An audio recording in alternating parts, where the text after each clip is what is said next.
अब समाचार विस्तारमा कपिलवस्तुको निग्ली हवामा पोखरीको माटो निकाल्ने क्रममा अर्घ सहितको मध्यकालीन शिवलिङ्ग फेला परेको छ।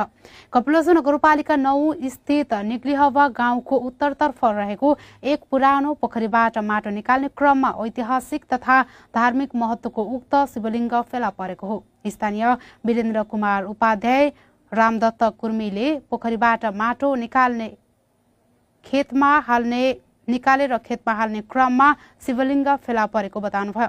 फेला परेको शिवलिङ्गलाई पुरातात्विक विभागको जिम्मा लगाउने कि स्थानीयले संरक्षण गर्ने भन्ने विषयमा छलफल भइरहेको जानकारी गराउनुभयो।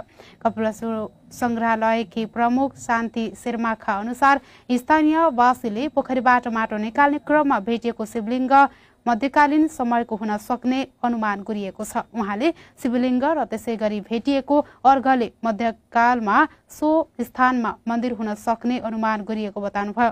भेटिएको शिवलिङ्गबारे संरक्षणका लागि स्थानीयसँग छलफल भइरहेको उहाँको भनाइरहेको छ। शिवलिङ्ग भेटिएको पोखरीमा बिस्तारै माटो भरिएर पुरिँदै गएकाले त्यस अन्तर्गत पुरातात्विक संरचना पुरिएको हुन सक्ने अनुमान गरिएको छ।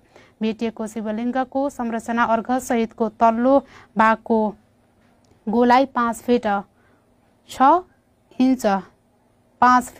इन्च, दोस्रो भागको गोलाइ 45 इन्च, माथिल्लो र तल्लो भागबीचको फरक 3 इन्च रहेको छ। शिवलिङ्गको उचाइ माथिको भाग 16.5 इन्च र चिप्लो भागको गोलाइ 5.5 इन्च रहेको संग्रहालयकी प्रमुख शान्ति शेर्माले जानकारी गराउनुभयो।